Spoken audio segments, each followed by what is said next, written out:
Chers amis, par sa grâce, ce soir, nous étudions les versets 542 à 561 du Guru Vachaka Kovai, la collection des paroles du Guru, un ouvrage, un recueil des enseignements de Sri Ramana Maharshi, recueillis par son cher disciple, Sri Muruganar. Le verset 542 dit: Voir le soi unique, la réalité qui est dépourvue de tout faux semblant, aussi multiple et différente, eh bien, c'est transcender toute forme d'ignorance. Sache ceci, quelle que soit la chose qui apparaisse, sous quelque nom et quelque forme que ce soit, vois tout cela comme une manifestation de ce qui est. Verset 543. Bien que les mondes extérieurs semblent innombrables, c'est-à-dire avec des noms et des formes si variées, tu le sais, la réalité intérieure du tout est le soi unique.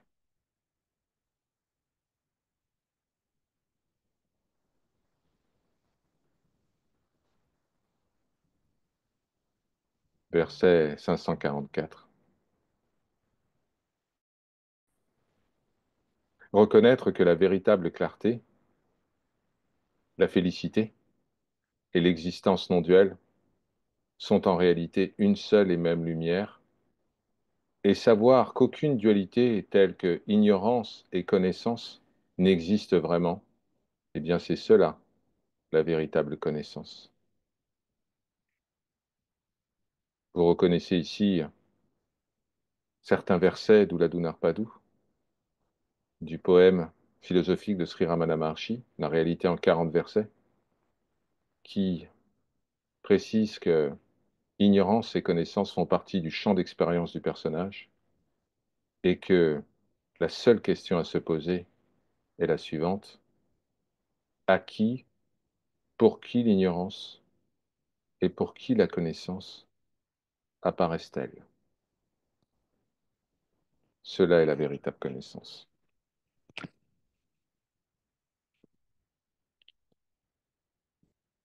Sri Ramana va enfoncer le clou au verset 545. Il dit: la connaissance et l'ignorance ne peuvent exister que pour des objets extérieurs à nous-mêmes.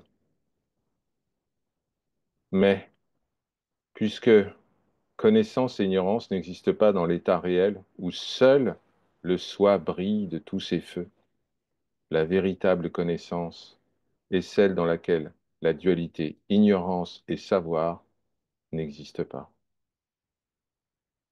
Ce que nous sommes n'est nullement concerné par l'ignorance et le savoir. À partir de là, comment pouvons-nous affirmer que l'ignorance est l'obstacle qui nous empêche de nous souvenir de notre véritable nature? L'ignorance appartient au personnage et nous ne sommes pas le personnage.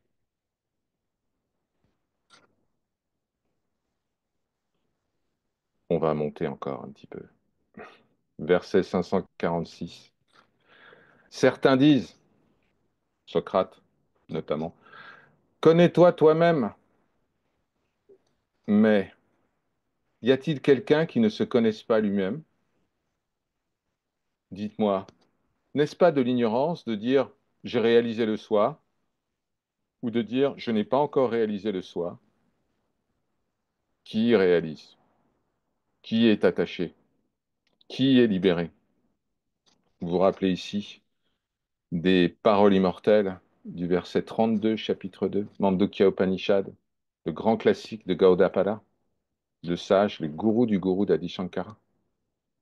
Personne n'est attaché, personne n'est libéré, personne n'ignore sa véritable nature. Verset 547. Voilà une belle invitation de Sri Ramana. Si l'on demeure simplement en tant que conscience de je suis, dans la demeure du soi, Où pourrait se tenir l'ignorance? Par conséquent, chers amis, l'ignorance est une illusion. Seule la conscience du soi est réelle. Lorsque cela est correctement connu, c'est de l'ignorance de dire qu'il y a l'ignorance. En vérité, la pure conscience est notre nature. Nous n'avons jamais oublié quoi que ce soit. Lorsque ce serviteur vous dit, souvenez-vous de votre véritable nature, mais il n'y a même pas besoin de se souvenir. Cette connaissance est directe. C'est elle qui révèle toutes les expériences qui sont faites.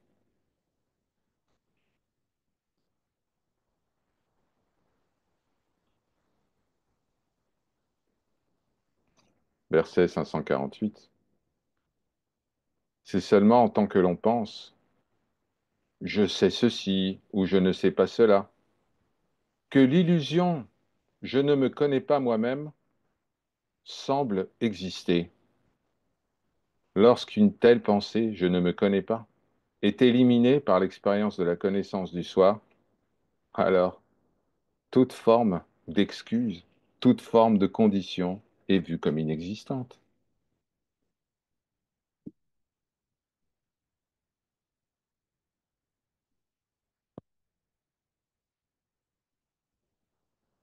Verset 549. Puisque la nature du soi est la perfection, le tout, le un sans second. Alors connaître quelque chose au sujet d'objets extérieurs au soi, plutôt que de se demander mais quelle est ma véritable nature, eh bien tout cela n'est que perte de temps et distraction.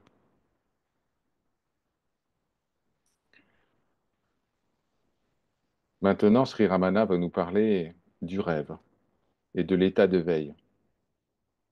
Il dit au verset 550, de même qu'un rêve apparaît dans l'espace mental par simple imagination, eh bien la scène de l'image de ce monde, notre vie, apparaît à l'état de veille. Par conséquent, demeurer en soi, en se connaissant fermement comme pure conscience, en détruisant toute forme de connaissance objective, en annihilant tous les désirs insensés pour les scènes objectives de ce monde, eh bien, cette connaissance de notre véritable nature, seul cela est valable. Tout le reste est perte de temps. Cela rappelle les propos de Sri Ananda Mahima. Harikata Satkata, ce qui signifie seules les paroles au sujet du Seigneur sont véridiques. Cela rappelle aussi la maxime d'Adi Shankara. Brahma Satyam, Jagat Mithya. Seul le Seigneur est réel. Le monde est une apparence.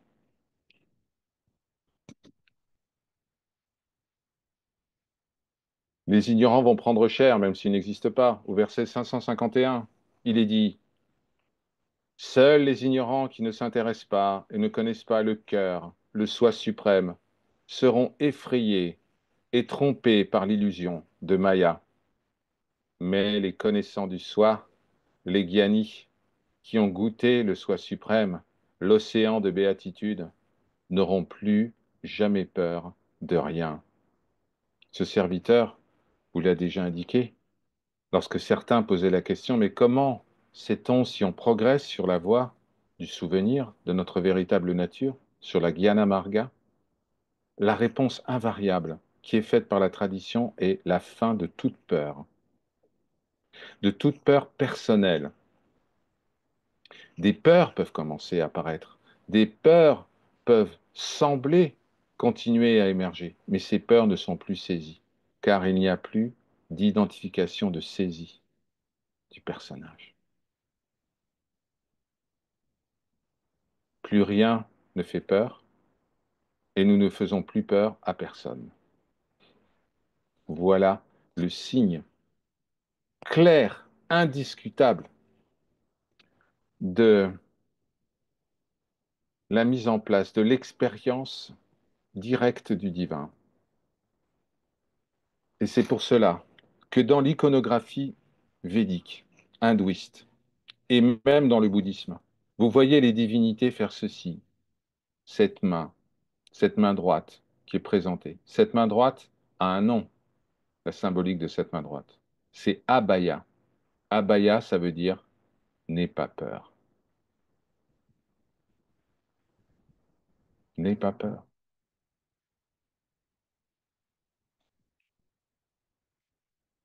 Alors, Sri Ramana continue au verset 552. On va monter en pression pour les ignorants. Il dit, les fous qui ne connaissent pas la réalité non duelle, le soi, qui existe et brille comme un, et qui voient le soi comme multiple, sont comme ceux qui se laissent égarer par de nombreux mirages dans le désert.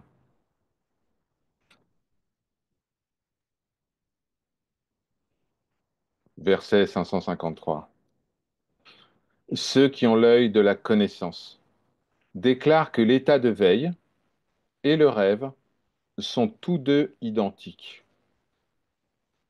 Car même l'état de veille, cet état de grand attachement, disparaît, tout comme le rêve, lorsque nous allons dormir le soir. Toute cette construction, toute cette simulation disparaît, tout comme un rêve. Elle n'est pas permanente. Et comme vous le savez, pour l'Advaita Vedanta, ce qui n'est pas permanent n'est pas réel. Verset 554, une très belle explication. Tous les karmas, toutes les actions que l'on a vues et que l'on a fait en rêve n'auront aucun effet à l'état de veille. Même si j'ai sauté sans parachute du 747 alors que je rêvais, je ne vais pas me réveiller et m'écraser sur le sol, ça n'existe pas. Eh bien, de même, tous les karmas créés dans cet état de veille, écoutez bien, tous les karmas créés dans cet état de veille ne donneront pas de fruits dans le royaume du Seigneur. Il n'y a aucune différence, absolument aucune différence entre le rêve et l'état de veille.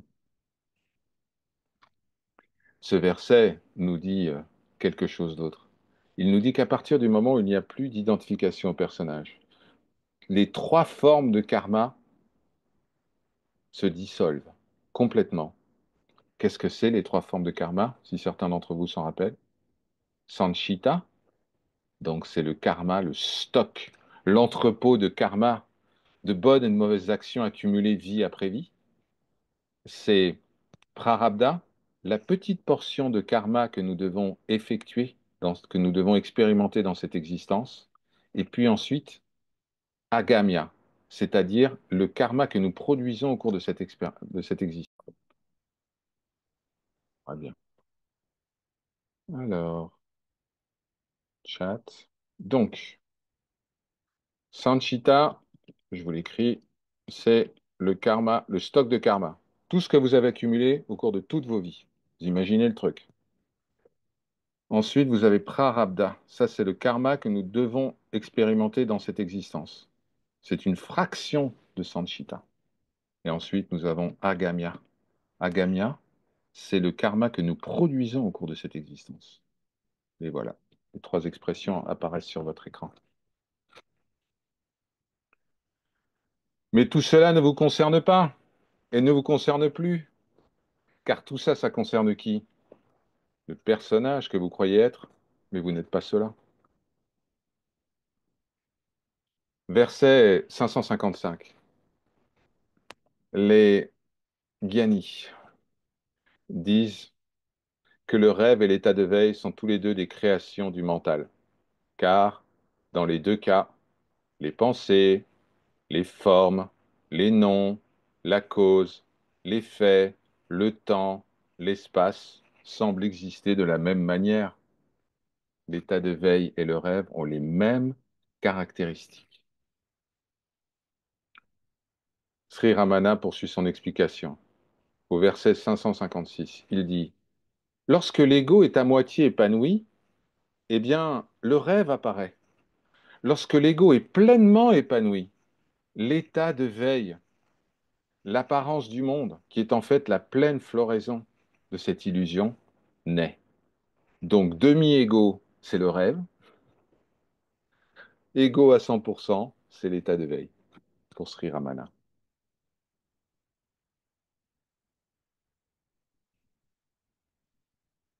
Verset 557.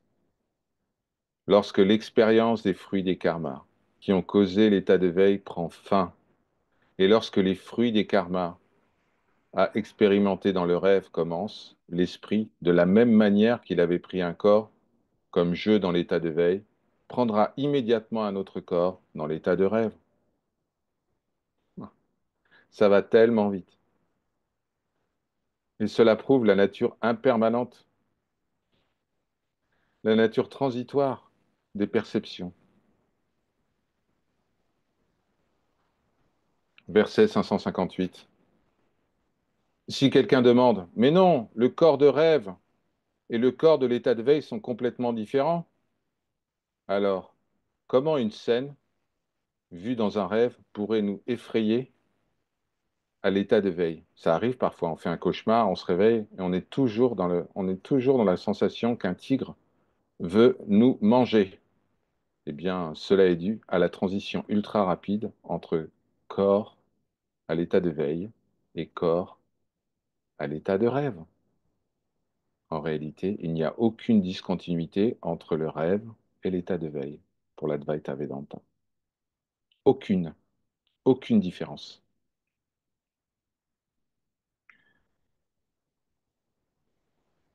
Verset 559. Lorsque nous comprenons que le rêve est une apparition, une illusion, une apparence, eh bien nous comprenons que l'état de veille est également la même chose. Aussi vrai que semblent être les événements de l'état de veille, eh bien ils ont exactement le même niveau de réalité que les événements vus à l'état de rêve. Conclusion, ne vous préoccupez pas outre mesure du monde.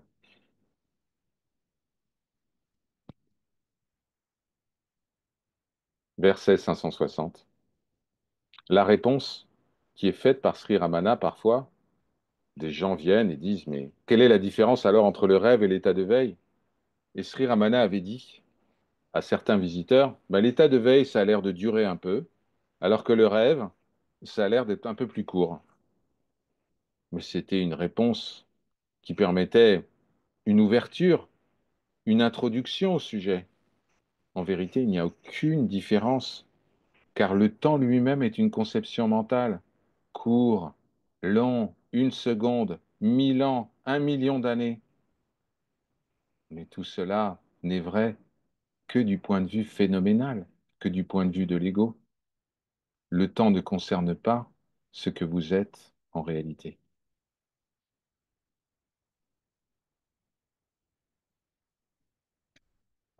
Nous concluons avec le verset 561. La puissance de Maya, le mental, qui projette toute chose dans le champ de la fausse obscurité et des illusions, réside dans le fait de croire au temps. Vous voyez l'importance du temps dans l'expérience?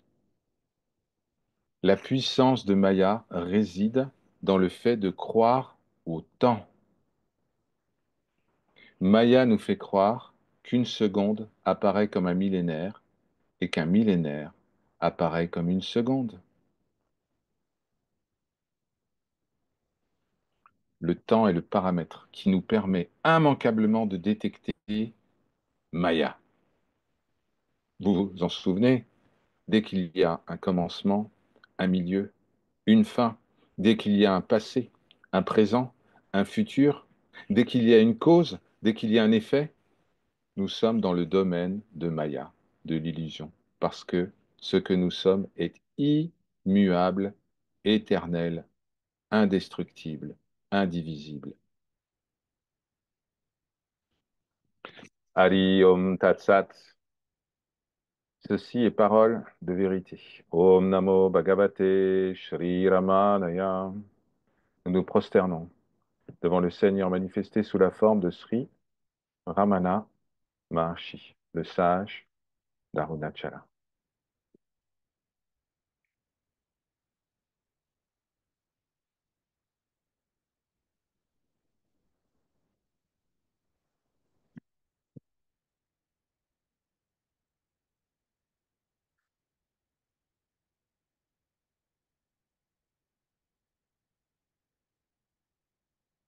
Ce serviteur vous l'avait promis,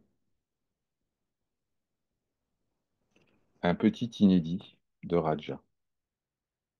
C'est votre cadeau de Noël.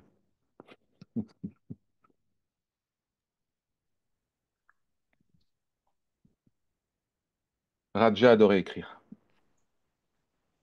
Il a composé des chansons, il a écrit de nombreux poèmes, il a rédigé des livres, il a rédigé des essais, des papiers scientifiques. Et puis de temps en temps, comme une forme de clin d'œil à ses élèves occidentaux, comme ce serviteur, il tenait compte de la tradition chrétienne et il rédigeait de magnifiques petites histoires. Et celle qui va vous être lue ce soir et que vous emporterez dans votre cœur, j'en suis certain, s'appelle le Jardin éternel. Le Jardin éternel. Écoutez bien. Il était une fois, dans un petit village enneigé, entouré de montagnes mystérieuses, une vieille dame nommée Marie. Marie vivait seule, dans une petite maison en bois, mais son jardin était un véritable trésor. Malgré le froid hivernal, son jardin était toujours verdoyant et rempli de fleurs éclatantes. Les habitants du village se demandaient comment ce miracle était possible, surtout en plein hiver. Un soir de Noël, alors que la neige tombait doucement, un jeune garçon nommé Raja décida de rendre visite à Marie. Il était curieux de découvrir le secret de son jardin magique. Marie l'accueillit chaleureusement et l'invita à s'asseoir près du feu. Racontez-moi, s'il vous plaît, demanda le petit garçon avec des yeux brillants. Comment votre jardin peut-il rester si beau tout au long de l'année, même en hiver? Marie sourit et répondit. Mon cher, ce jardin est spécial parce qu'il est le reflet de quelque chose d'éternel. Tu vois, ces fleurs ne sont pas nées de graines ordinaires. Elles proviennent d'un amour et d'un espoir infini.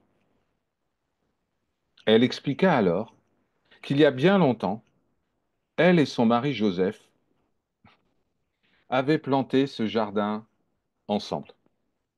Leur amour était si profond, si pur, qu'il s'était infusé dans la terre, les fleurs, les feuilles.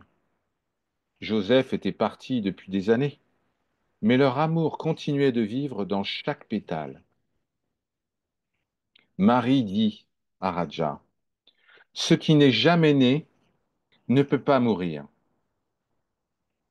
Notre amour n'est pas de ce monde. Il est éternel et il vit à travers ce jardin. C'est pour cela que ces fleurs ne fanent jamais, même lorsque la neige recouvre le sol. Le petit garçon écoutait attentivement, émerveillé par les paroles de Marie. Il réalisa que le jardin était bien plus qu'un simple miracle de la nature. C'était un symbole de quelque chose de bien plus grand, de plus profond.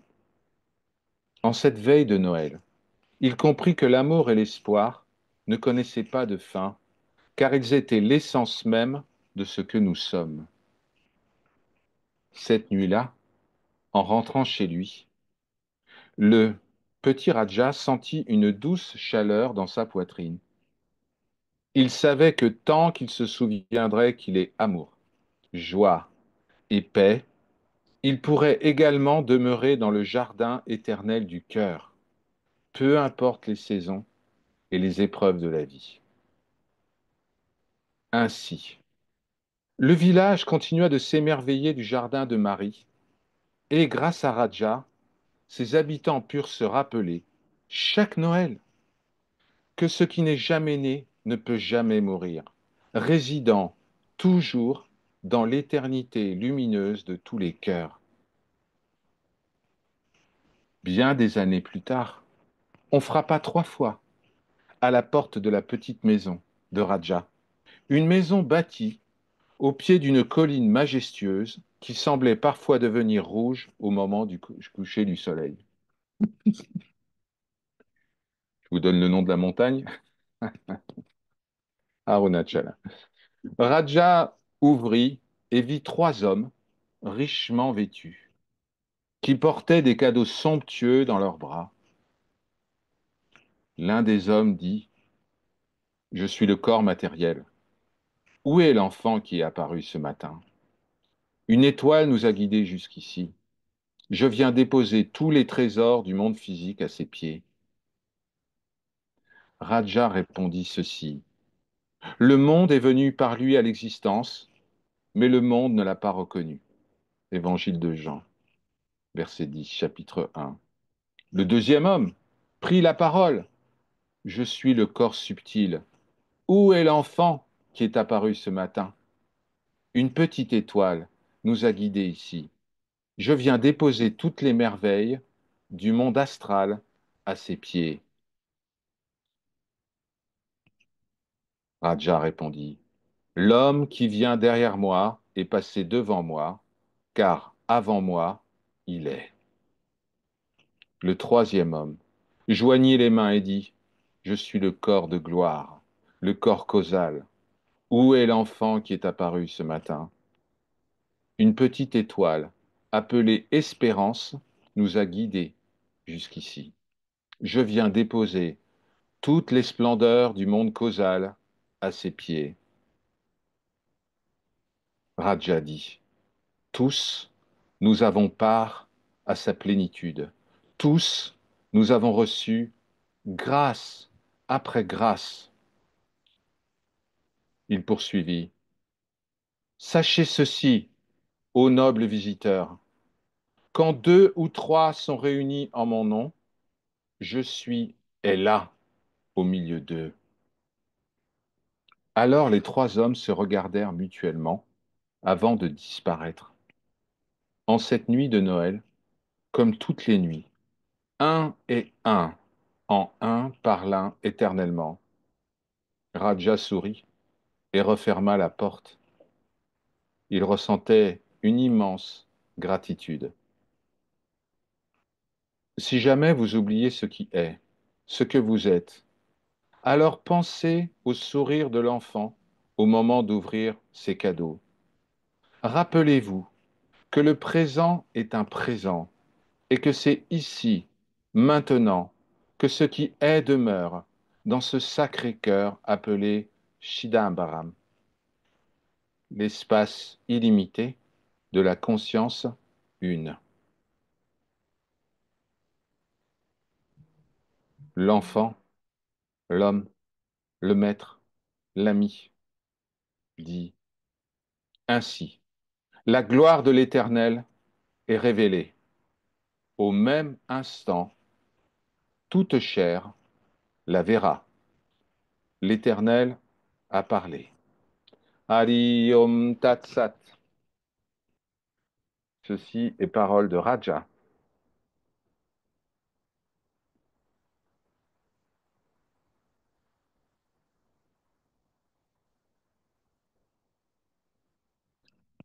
Le texte de ce petit conte de Noël du Jardin éternel sera à votre disposition sur la chaîne d'ici quelques heures.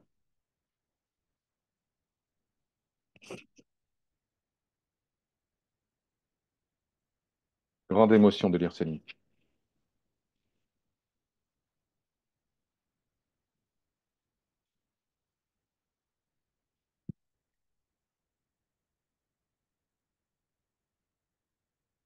Chers amis, nous avons le temps pour une ou deux questions, s'il y a des questions.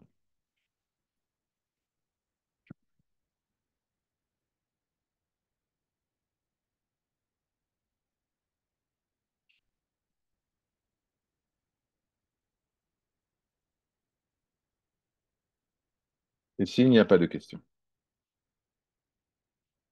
ce serviteur a l'inspiration de vous dire ceci. Je vous aime,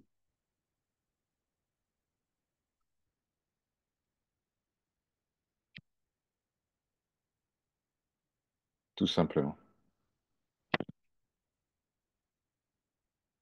Souvenez-vous que je suis là pour vous servir.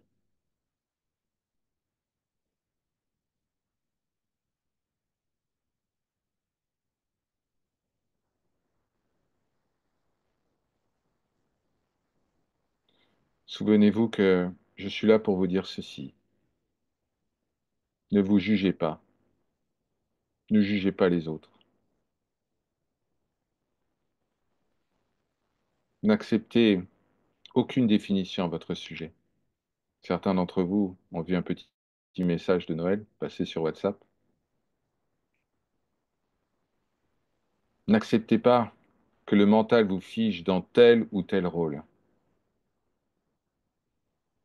Ce que vous êtes transcende tous les noms, toutes les formes, toutes les circonstances.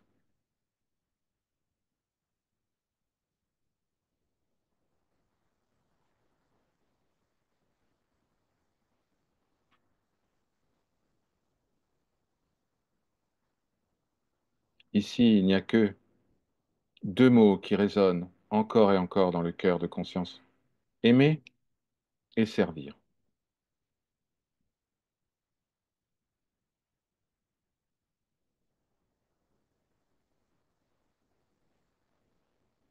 La plus grande joie de ce serviteur est de voir que vous pouvez offrir ce que vous êtes au monde. Vous n'avez pas besoin de changer. Si le Seigneur avait voulu vous créer autrement, il l'aurait fait. Vous êtes tous parfaits. Et ce serviteur, comme son maître, et son maître avant lui,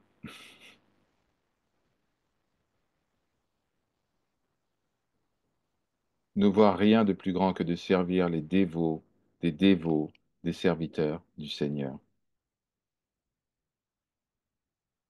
de contempler la danse du Seigneur dans votre cœur, de recevoir votre darshan, votre vision divine, vous qui êtes toutes et tous des visages de ce qui est. Alors, en cette veille de Noël, il y a quelques jours de la nouvelle année, sachez que le seul souhait de ce serviteur est de continuer justement à être votre serviteur. Rien d'autre.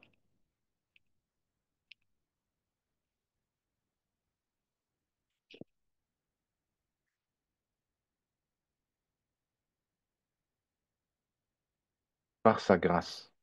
Om. Shanti. Shanti. Shanti.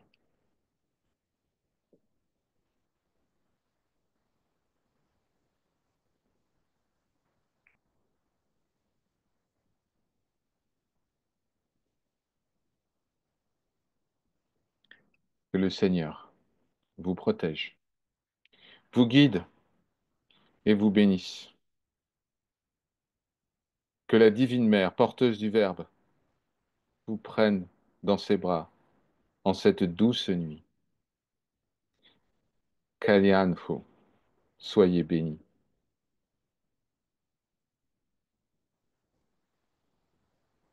Qu'il vous accorde le souvenir que je suis ce que je suis. Ayez, Asher, ayez. Tatastu, ainsi soit-il.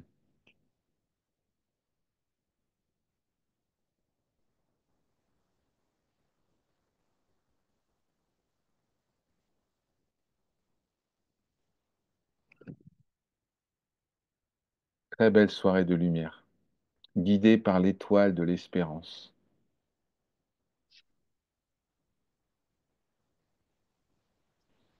À toujours, chers amis, et gratitude infinie pour votre présence et votre fidélité à ces partages.